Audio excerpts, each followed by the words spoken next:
says we do not have to salute, but I'm going to salute him. This is the first of what will be an annual celebration of teaching excellence in the College of IST.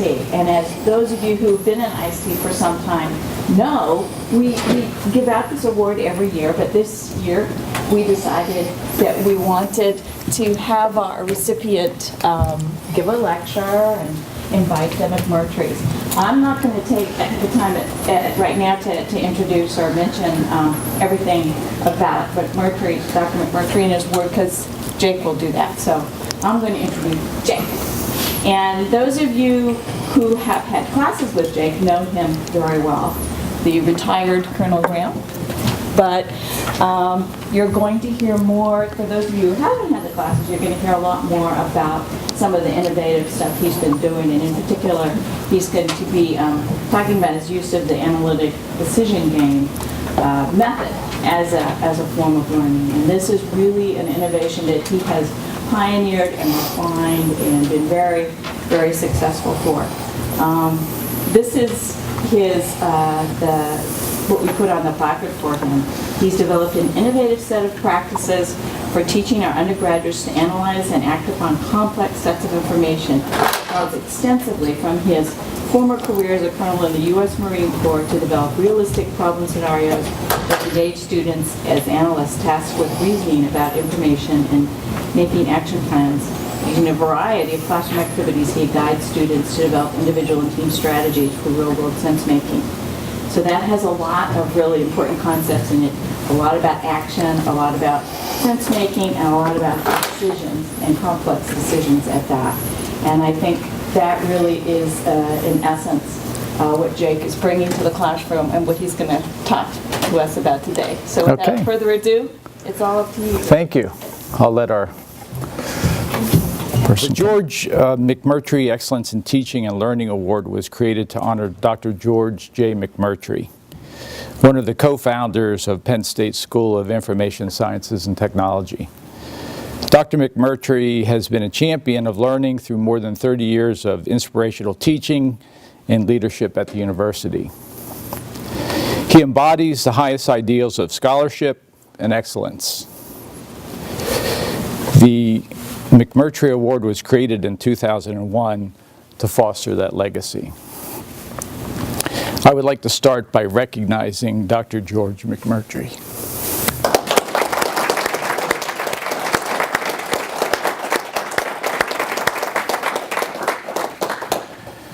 Dr. McMurtry received his BS from the U.S. Naval Academy. He served 4 years in the Navy before entering graduate school and retired from the Naval Reserve at the rank of commander. He earned both a master's degree from Notre Dame and a doctorate from Purdue University, both in electrical engineering. Before coming to Penn State in 1967, he worked as a project engineer in General Electric's electronics laboratory. Dr. McMurtry made significant contributions leading to the establishment of the College of IST. Many of the foundational elements on which the college was established, including early faculty hires and staff hires, the budget, and its curriculum, can be directly attributed to Dr. McMurtry's efforts. Over his 30 years at Penn State, Dr. McMurtry has served in several leadership capacities, including 18 years as an associate dean in the College of Engineering, where he also served as acting dean in 1987 and 1988.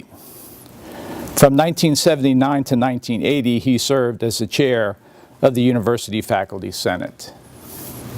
In 1984, Dr. McMurtry was honored with the university-wide Barish Award for his longtime service to the state college community. He spent 19 years coaching local baseball teams from Pee Wee through the American Legion. He also served on the State College Area School Board for 18 years, 6 of those as its president. Again, please join me in recognizing Dr. George McMurtry. Okay, so let's get into this a little bit. A little bit about my background. Non-traditional faculty member. I retired after about 26 and a half years in July of 2007 and was somehow discovered on a football field by Chris Fivick and brought in for lunch to show me my way around the employment application system. That turned into my handing over a resume, which found its way to the dean's office. And subsequently, I interviewed with Mike McNeese and Dave Hall.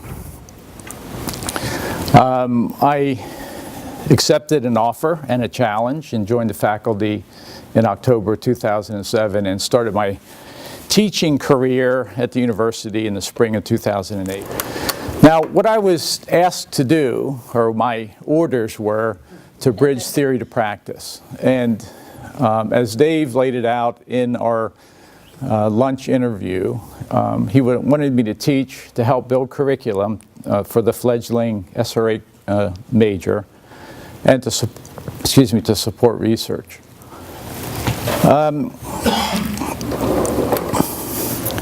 I'll talk a little bit about the research side first because this is really more about teaching. But what Dave was doing at this time was starting the Center for Net-Centric Cognition and Information Fusion, or the NC2IF.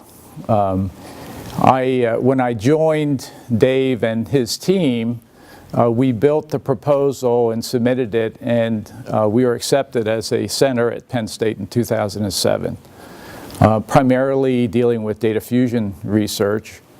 And Dave in particular has spent many years in data fusion, but he had this notion that we were looking at it, we as people who are in the intelligence business and people who deal with sensors and surveillance and do data fusion activities, we're looking at it the wrong way. That we looked at it too much from the sensor side and not enough from the human side. So Dave's concept of human-centric data fusion came to life with the center. And since that time, we've done extensive support to the DoD community, Department of Defense community, and also the greater information community through those types of research projects that are listed. On the curriculum development side, we were in the early stages of the SRA major.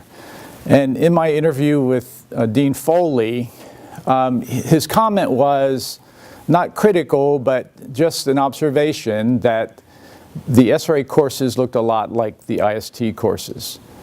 And his desire was to infuse more of a security flavor into those courses.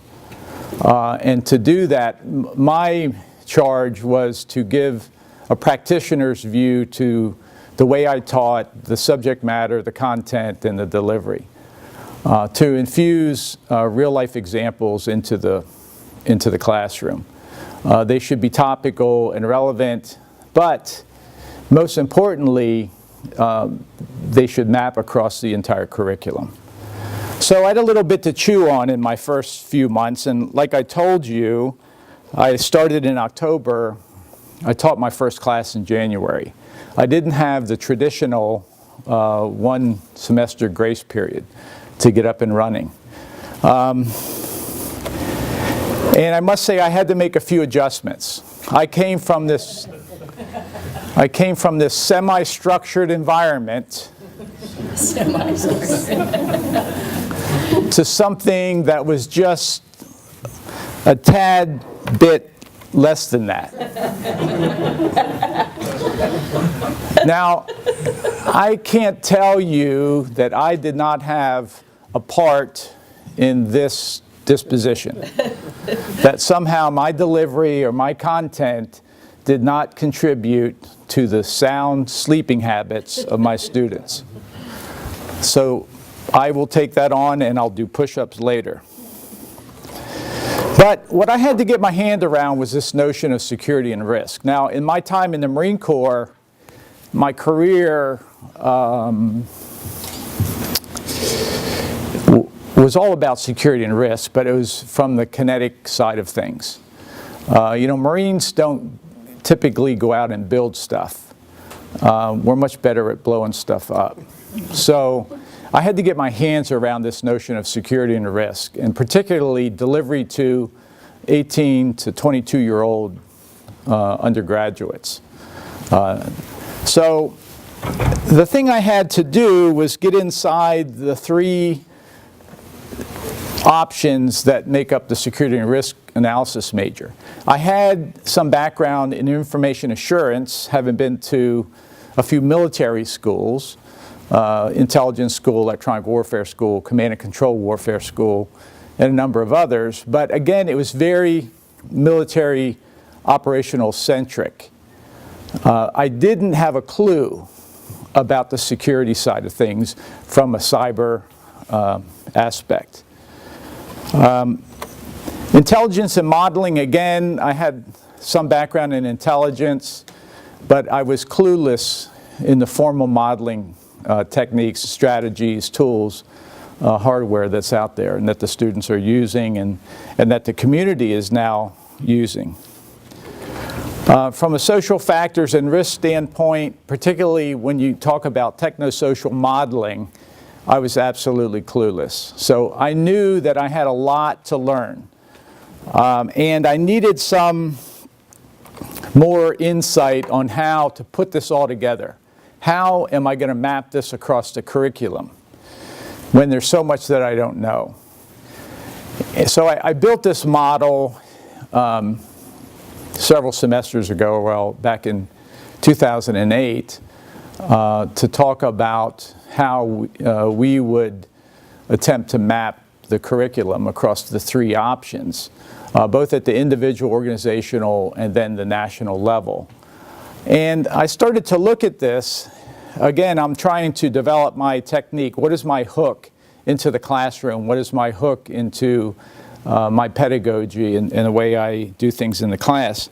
And I recognized that that continuum looked a lot like a continuum I was very familiar with, and that is the threat continuum. Whereas instead of individual, organizational, national, we have the three levels of military engagement or diplomatic engagement, which are tactical, operational, and strategic. And then in the horizontal lines, you have the elements of national power.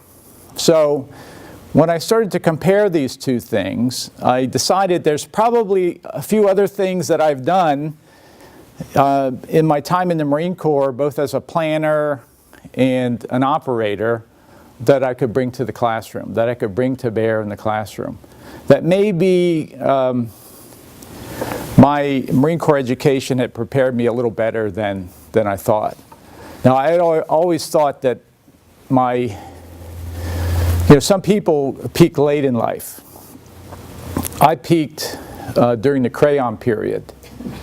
So I had a lot to overcome. Marines read at about a 6th grade reading level. No punctuation, no capital letters, and we're good with that. So, I had some cognitive issues to overcome, but I thought maybe I could do it. And then Hank Foley provided me the hook. Hank had just come back from the Army War College, where he had observed a military war game, a simulation. Now, these are very large-scale operations. We're talking 150 officers, lieutenant colonels, colonels, probably easily 100 support staff that are building these things, facilitating them. And of course, the audience, the Marine colonels, lieutenant colonels that are participants, have a very broad and depth experience base in all of the commodity areas, from communications to logistics to artillery to pilots and everything in between. They had practiced it, they had gone to school for it, they'd been in the field doing it, and they'd been at war doing it. So very, very practiced audience. But Hank said, build me a war game, and I said, aye, aye, sir, and saluted, did an about face, and carried on smartly. So what came out of this war game was the notion of the analytic decision game. which is a simulation of sorts. So I, again, drawing on my military background, I did not invent this out of whole cloth. I stole it, adapted it from the military use of a tactical decision game, which is a process that we taught my wife Kim and I when we were at our officer basic school teaching young officers. We would put the lieutenants through tactical simulations. It would be scripted, there was a scenario, there's role playing.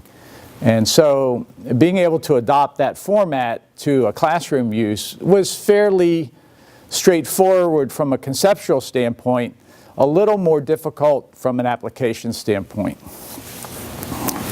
The first class that, I'll get into that in a second. So this is a little bit about what an analytic decision game is. It's a scenario-based simulation. As I said, it's an adaptation, and it has the ability to span the entire engagement space. So it can be very tactical, or it can be at a lot higher level at the strategic end if you choose it to be.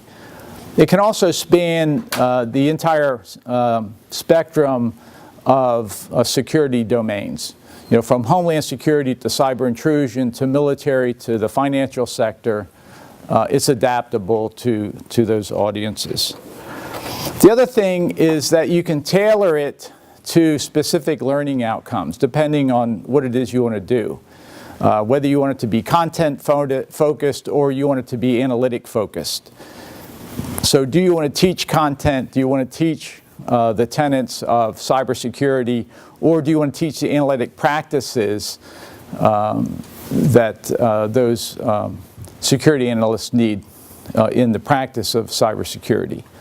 And it's also adaptable to a wide range of analytic audiences, from the interagency to very focused groups. The thing that I knew that I was going to face, though, were two things. I'm sorry that this is a little dark here. I usually turn the lights out for my students to facilitate that earlier slide. They need to meet the demand of an evolving and very nimble threat. That was the first thing. And they needed to have some fidelity. Otherwise, the students would lose interest.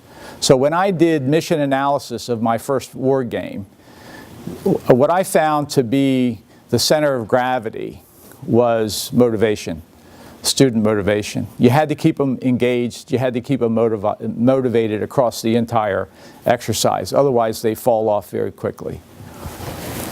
So the other thing is that to be an effective design, it needed to use realistic problem sets. It should utilize or should have an immersive analytic environment. And I didn't want these problems to be locked into a single solution. So I was looking for open-ended solutions to give some variability to the problem. And also, it tends to make them more reusable when you have open-ended solutions. The first design that I did was for our terrorism and crime class in 2008. So I spent that Christmas break writing Show Me the Money. Actually, I spent the entire semester writing Show Me the Money because I was never ahead of it. This class had 145 students in the Cybertorium. This about killed me to put this on. It was a joint interagency problem. We are tracing terrorist funding across a global scale and trying to get ahead of the funding to find both the terrorist targets and the terrorists themselves to stop a terrorist threat. I divided the classroom of 145 students into 10 blue teams and 1 red cell. Matt Luzniewski, who's here, was in one of those blue teams. I think he is the last surviving member of the original 211 show me the money exercise. The red cell was a standalone cell. I picked a bunch of very aspiring analysts from that group and set them aside in the red cell in a different classroom, met with them twice a week, gave them the products that I needed, and they also answered requests for information that came out of the exercise. We delivered all of the intelligence messages every class day in paper. So it was quite a complex event. This is the result of the analysis from one of the teams. It was very extensive. They tracked the money, they tracked the communications, they built out the various groups that were involved, and they built, what it's hard to see here is they built the operational timeline from mission receipt all the way to the target attack day. The next ADG that I built was for the decision theory class, 231. This was an evidence-based command post exercise, focused on 4 different agencies looking at one set of problems in our nation's capital. It happens around the Cherry Blossom Festival. Japanese Prime Minister is visiting the Cherry Blossom Festival. There's rumors that a terrorist group, Aum Shinrikyo, has preceded the Prime Minister. The State Department got an alert, passed that to the FBI. The FBI initially did what they do, they ignored it. And lo and behold, the Prime Minister's on a metro train when it crashes.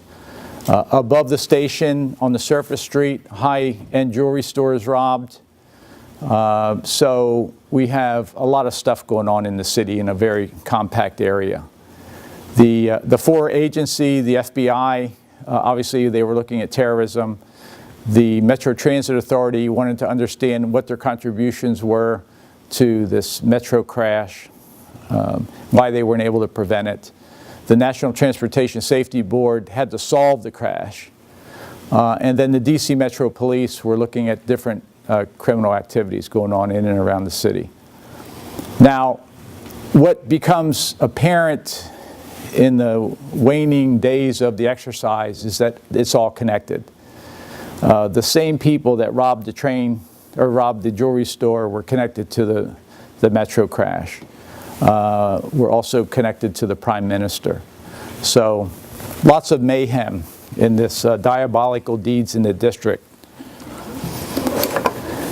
And then I set aside some time to build the Capstone Course.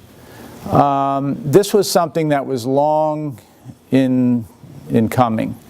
Actually, when Hank told me back in 2008, or late 2007, build me a war game, he had this in mind. He had the Capstone Course in mind.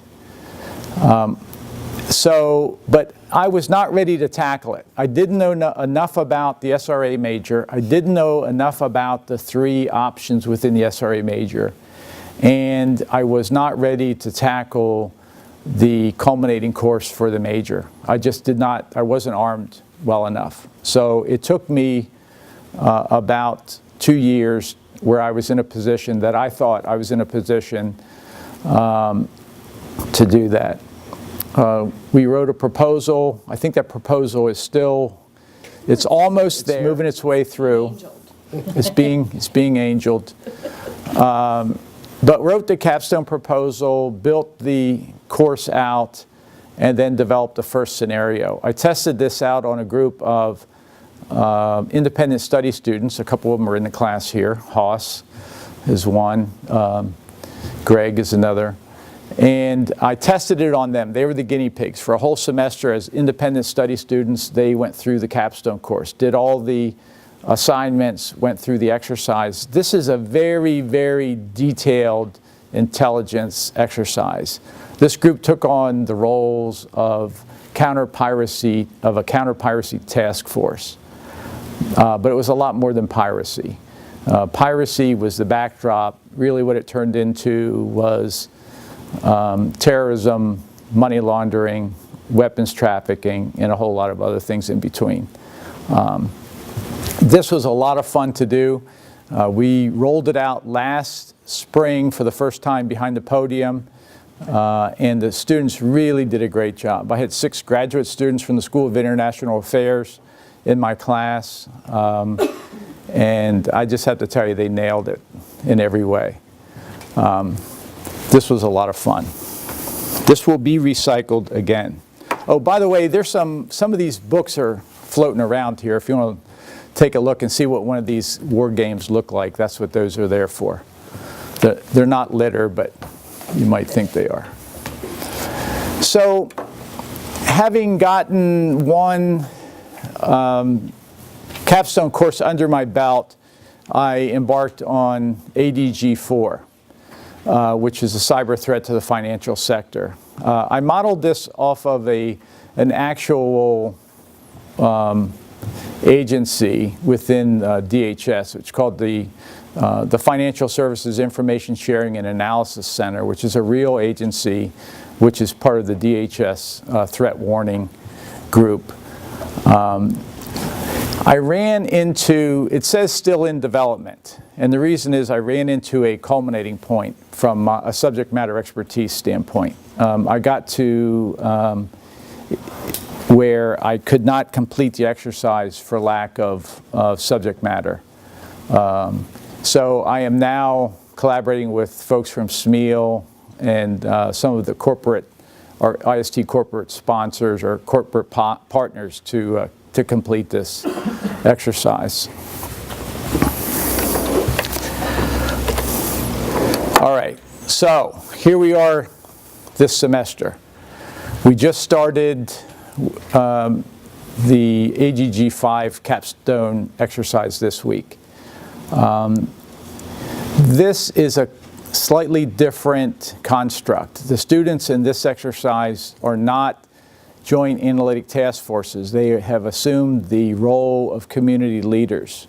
With the help of many, Wade Shoemaker especially, some of these maps that you see up here, we built expressly for the exercise.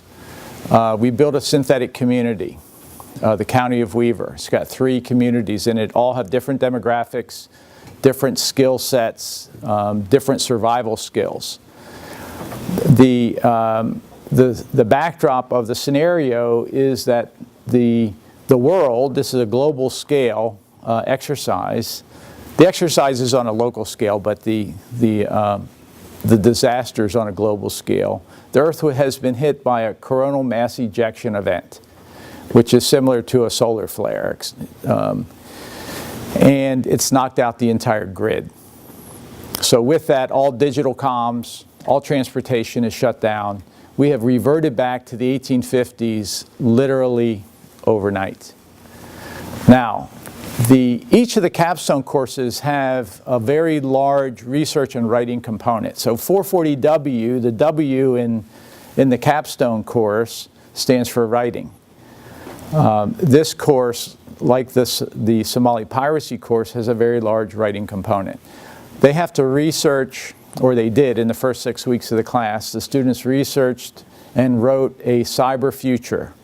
There are 3 cyber futures that I nominated, and 3 teams, A side, B side, each had a similar problem. But the 3 futures that they had to research and write about were: life is good, the internet is everything I expected it to be, but what's that going to look like in 2025? The second one is status quo. We've kicked the can down the road for the last 13 years. What are we going to look like if we continue on this current track in 2025? And then the third future is we're on the brink of collapse. Cyberspace is going to collapse under its own weight. What's going to drive us to that? The students started out with a set of common drivers to describe their respective scenarios. They characterized those drivers according to their respective scenario, and then they wrote a final report that described the major elements of cyberspace according to those scenarios. All of that was done to give them an appreciation of what life is going to be in 2025. Because guess what? That's where we are in our scenario. It's now 2025. All those great technological advancements that they dreamed up in their research and writing phase have now come true. But they've all been turned off. The switch has been turned off. The lights are out. There's nothing running on the roads. And how do I get my kids from daycare? I think I've already talked about all that. The three communities that make up our synthetic landscape, Smithville, Longview, and Mccracken, I'll talk about each one of those just briefly, because I know we've got other things to do. But Wade did an awesome job building out this scenescape. He's actually built this out in 3D, so we can put it up into the cave and look at the terrain in 3 dimensions. It's a phenomenal job. The reason that we have these maps is because a large portion of what the students will have to analyze from a geospatial perspective is tactical terrain. What is defensible terrain? What are the natural barriers? What are the commodities that the terrain provides or the man-made landscape provides that we have to either defend or take over or control?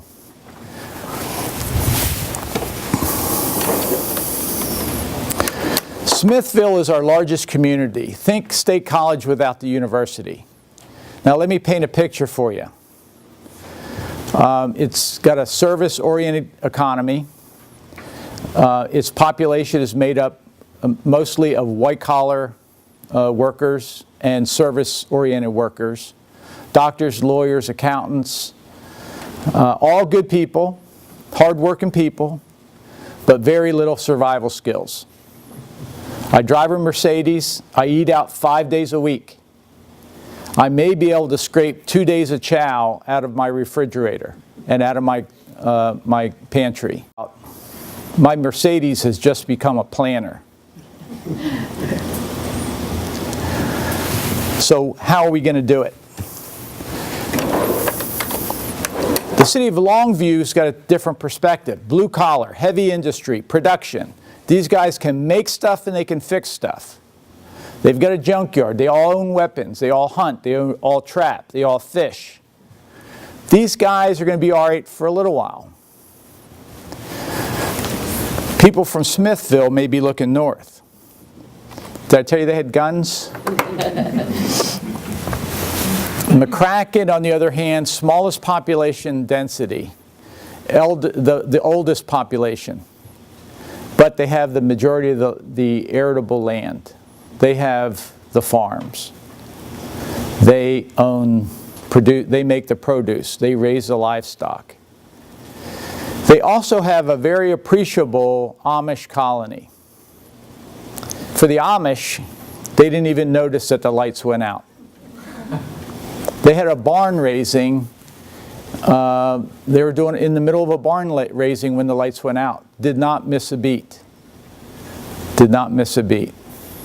Mccracken is going to be a focal point farther into the scenario.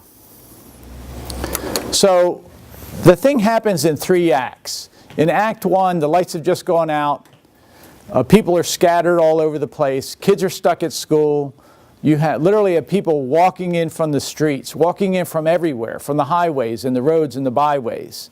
Strangers who have no idea about any of these 3 towns are now seeking refuge in the town. So the first deliverable that the students have to produce, they have to take stock of their situation. I conducted a SWOT analysis on our fictitious Weaver County, and they've been given that as a starting point. They've got to identify their opportunities, their at-risk populations, and then they have to provide me an outlook for the future. In Act 2, each of these acts lasts about 3 weeks. We set aside week 3 for presentation, so the students will present their outcomes to me in a standalone environment. In Act 2, we've got to establish governance. We're 30 days into the problem now in Act 2. I give them another scene setter, reestablish where we are, how society has devolved during that time. And the students now have got to establish a form of governance. Their first job is to elect one of their team members, 5 people to a team, to be the governor of their community. He or she has unlimited power. He is absolute, or she has absolute veto power on that team. Now, part of electing an official is also establishing the rules for de-electing that person. So they also have to provide that to me. And the next thing they have to do is they have to define private and public property. How do you divvy up the goods? What am I allowed to hold for my family, and how much of it do I have to share with the community? They've got to make some determination of that. And then the last thing they have to do is build a community action plan. What are the things that they need to address right now, and how are they going to fix them? Where are they going to get the manpower, and how long is it going to take? And then also an outlook for the future. In Act 3, we fast forward to day 90. Things are really bad. We've got roving bands of militia and marauders coming from outside the county now that are attacking some of our commodity areas. We have to build some form of defense. We're under siege, circle the wagons. The students' teams have got to choose one of 3 courses of action. They cooperate, they go independent, or they conquer. They have to put a stake in the ground and tell me which one they're going to do. Now, if one of those courses of action require negotiation with another community, they've got to physically do that negotiation, and it's got to be agreed upon. So a little bit of game theory involved. I'd be very interested to see how that turns out, and also to see how those potentates act when their team says, I think we need to conquer, and she says, nope, we're going to cooperate. So do we have a change of venue at that time? One thing to note is that there's no external information provided. There's no research. Everything that they need, I've created for them. So all the background data, the history of Weaver County, 200-year history, the history of each of those communities has been constructed artificially. They have everything they need, a SWOT analysis. They've got a Weaver County Almanac. They have a Weaver County Survival Guide. So they have all the component parts. They just need to dig into them a little bit and extract the pertinent data. And also the computers are off in the classroom. I allow 1 computer scribe per team just to take notes, but no cell phones, no surfing the net. There is no net, so there's nothing to surf. Here's just a look at some of the guides that were produced. Now, I did not do this by myself. I had an army of students that helped me with this, build these guides. Some of them are here today. I did this also partly through a grant by the Schreier's Institute, who funded the students' wage payroll to do this. So the students did an awfully good job. I mean, it was just, you look at some of these guides, the Weaver County Railroad Museum Guide. When I opened that up, I said, okay, where did you guys steal this? It looks like a real, I'd go to that place. If it existed, I would go there. Now, some of the history and some of those things I had to write, but by and large, the students wrote a good deal of the supplemental guides. So this is just, you can look at these deliverables. This is what the students have to do for each increment of the exercise. I've already really talked about this, so I won't belabor those points. So they've got a little work to do. Again, we're trying to emphasize that writing portion of the of the course. And so they will do their share of writing across the capstone. I briefed them on the first 2 phases of the exercise when I opened it this week. I did not brief them on phase 3, and there's a reason that I didn't do that. Our students want solutions. So I didn't want them to leap ahead to phase 3 and already start the attack on Mccracken, because that's what they would do. They would mount the assault, and we're not 2 days into the exercise and they're already marching south. So I didn't do that. So they get their exercise deliverables at the start of each act of the exercise, and then try to ward off some of the other stuff. Is anybody here in the capstone? Okay, good. Otherwise I'd have to sequester them. So what's next? For me, I would like to complete ADG 4. I have taken on a task to reconfigure the decision theory course for online delivery. I'll spend the summer and all of next semester doing that, and may end up teaching it then in the spring. I'll see if I survive the first part of that. We plan to sponsor a couple Air Force cadets here in the center this summer, so we're looking forward to that, having some folks in here from the Air Force Academy. Of course, the NC2IF research is ongoing. We've got 4 different research projects that we're in the throes of right now.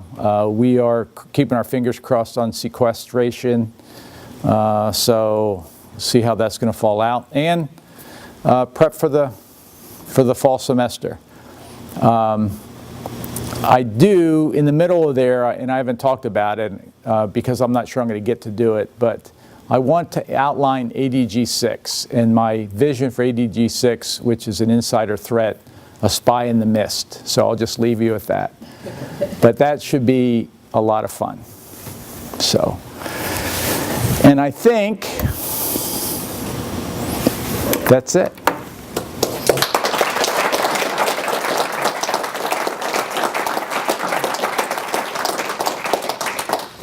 Plenty of time for questions. We have 45 minutes for questions. I have a comment I'd like to make that. One of the things that Jake is sort of modest about, talked about is really the integration between some of the research activities and the in-class activities. So you have a situation, and it's good to have the extreme events lab set up there, because we have situations where a couple of years ago we had an IST student graduate. He ended up going down to Jayada South, joining their agency task force in Key West, which deals with trying to use multiple agencies to look at drug trafficking in South America. That student ended up creating an app for Google Earth that would help the visualization of data and so on, which so impressed the person in charge of that group that this woman, a SES high government official, came storming up here saying, what's the deal here with IST students? Subsequently, because of that, we ended up having internships down at Jayada South, so we have a steady stream of interns going down there. That kind of work on the touch table there, and of course the 3D visualization and so on. The work that's going on in our hard and soft data fusion process, which is an Army research, multidisciplinary university research initiative, the kinds of tools and techniques that are developed for that research are then integrated into the classroom, and students get a chance to use some of those tools in terms of the analysis of these projects. So what we learn from the students in the classroom moves over to the research projects, which moves back to the classroom in a hopefully a spiral evolution. So it's a good situation. And I'll also compliment Jake on some of his red team exercises and so on. The students decided that they wanted to form a club, which they did last year. to handle all kinds of interesting projects, including figuring out how safe is our stadium. Not very, but that's another story. Safer now than it was. Any other questions or comments? Sir. Excuse me, did you just dream up these ADGs yourself? Or They come to me in my sleep. Or in your non-sleep. There it is, Nonsleeping. You'll have to ask Kim about that. But yeah, they're all made up. They're stories. I mean, they have some basis in truth. I'll do some research, and sometimes I'll use dead terrorists. The reason I use dead terrorists is because I can go out online and find their picture and find a bio, and then I'll kind of modify their MO to fit my story. But I try to use something that is, so when we did the Somali piracy scenario, there was a lot of activity in the Gulf of Aden. The pirates were bringing in $30 million a year in ransoms. That still goes on. We just haven't heard a lot about it because of other things. The cyber threat to the financial sector is a very real problem, and I'm trying to get smarter in that so I can finish that one. So yeah, the Cyber Futures was inspired by a workshop at the Army War College that I was invited to, where they looked at the 3 cyber futures, and we spent 3 days analyzing them with some pretty high-level analysts from the different intel agencies. I happen to be part of one of the groups, and what I did from there was I invited the facilitators from the Army War College to come up here, and we repeated the workshop here on a Saturday with our students. And our students did an awesome job. We filled the Cybertorium, and the students did an awesome job. And then I asked the Army War College if it would be okay if I wrote a scenario based on that workshop. And that's where Weaver County was created. Wade and I sat around on a whiteboard and decided, this is what our community needs to look like. And then we started to invent the character of the community, if you will. So.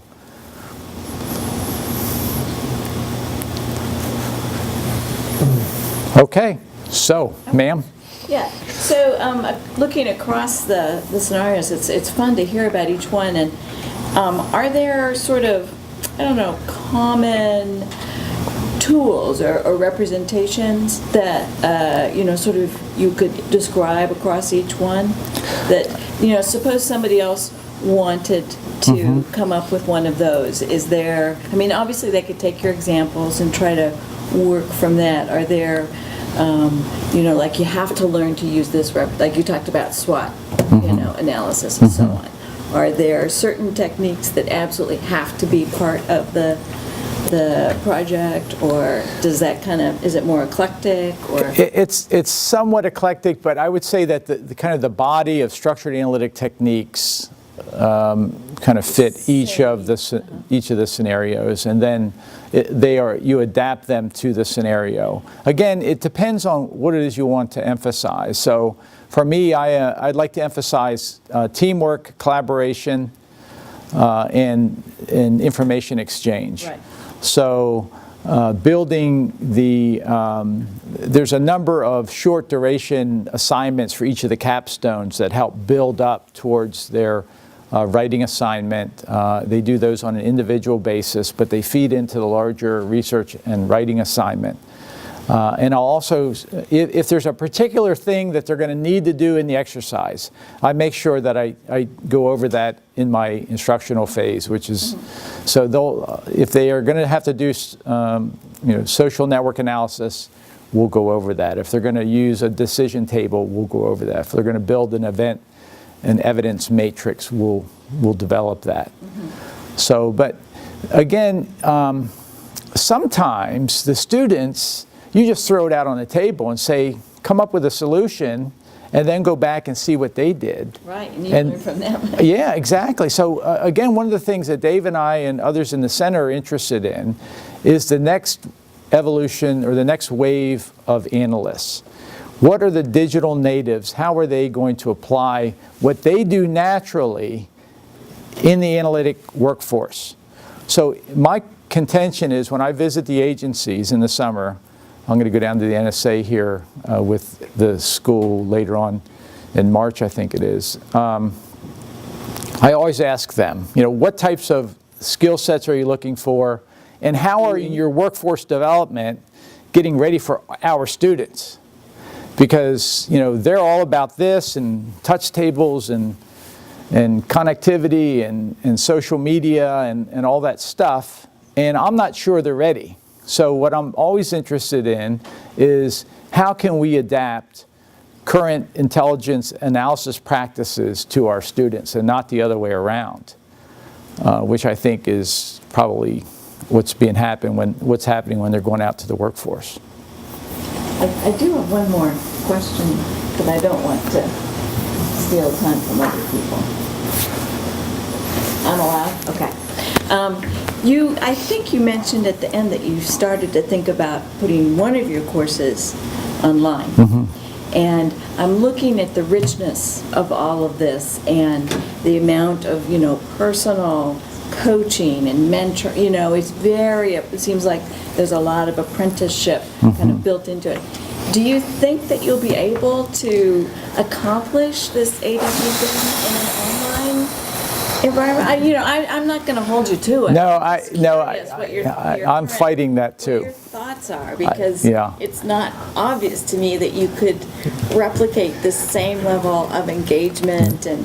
So, do we have any instructional system? Where's Amy? So, I've been giving Amy the Heisman for 2 years about putting the 231 class online. I've got to get my hands around that. Now, you hit right. I know it's going to be tough. You're absolutely right. So much into this, and then I think, wow, what would it be like to go through that in an online environment? Yes. I imagine you could. But Yeah, it's going to be a challenge, ma'am. To do that, though. Yeah. because it's the way of the future in a way. What we need is someone who teaches online a lot and does teams. What we need are better tools. Yeah. We really need better tools to support collaboration like this across distance because It's realistic. it's essential, and right now we don't have those. Yeah. Kiva? So I was just kind of, as I was listening to what you were talking about, I recognized that your case studies were extremely extensive. So what would be the likelihood of being able to create other case studies very similar to that would be able to aid in the same form of discovery even in the classes? Like, Well, it up so that It's in his sleep. Didn't you hear me? you can do it. I mean, I'm going to collaborate with Steve Schaefer, Dr. Schaefer, on an exercise that he wants to do in his classroom that'll be completely different than the subject matter that I teach, but try to use the same approach of a scenario-based simulation to get across the key, practice the key teaching points. So it takes a little bit of, you have to find an analogous problem and then model your scenario against that analogous problem. So, I mean, it can be done. You know, it just takes a little creativity. It's time consuming. So the long pole in the tent is each one of these exercises or scenarios takes from 8 months to a year to build. So. or would you use the same ones over and over so that There's certain ones. Yeah. So my goal is to build 5 or 6 large-scale exercises. So the Capstone course, those go 9 weeks. The classroom exercises tend to go 3 to 5 weeks. Those are a lot easier to build, and you can build those in short order. The Capstone courses, though, they take a little bit more because there's the other instructional support material that you have to build, those instructional guides, and trying to build the administration, the command and control, classroom command and control, if you will. It takes a little bit of time. I mean, it's doable, but it just takes a little time. So it's a matter of investment. And I have been thinking about the online delivery and trying to either build an exercise that's more suitable to a distributed environment. And I just have to think about that a little bit. So, sir. Jake, I'd like to stay on the online thing. For the reasons you said about the analysts of tomorrow, what I found in the ADGs that I run is that, especially in the cybertorium environment, a lot of our students are already meeting virtually. Yeah. They are so attuned to that they're already doing things by Google Docs. The teams can meet, but they often choose not to. So, I mean, I think we're going to be able to pull it off just because of the nature of our students. But we're going to find out, Amy, in the summer, because Pete and I are going to be giving a SRA 211, the terrorism course, with one of my ADGs in a big scenario. So. Well, that would be great to hear how that works. Let's see how it goes. It seems like the finance one. I mean, some of these that are so spatially oriented. You know, you can sort of think how you might use maps and things like that. But the financial thing, that seems more, to me, it seems more abstract. Yeah, I agree with you. You really need the right kinds of things, but then financial analysts are digital, right? Well, and the inputs are all in electronic form anyway, the way we usually So run you could these. say, in a sense, it's essentially online already. So they get electronic inputs of simulated terrorist finance tracking program reports, various types of intelligence intercepts, and they put it together in a virtual team, and that's how they've been doing it already in some of my courses. Yeah. Wow. Can you imagine this? All right, anybody else? Time for brownies. Thank you. Yeah, there's still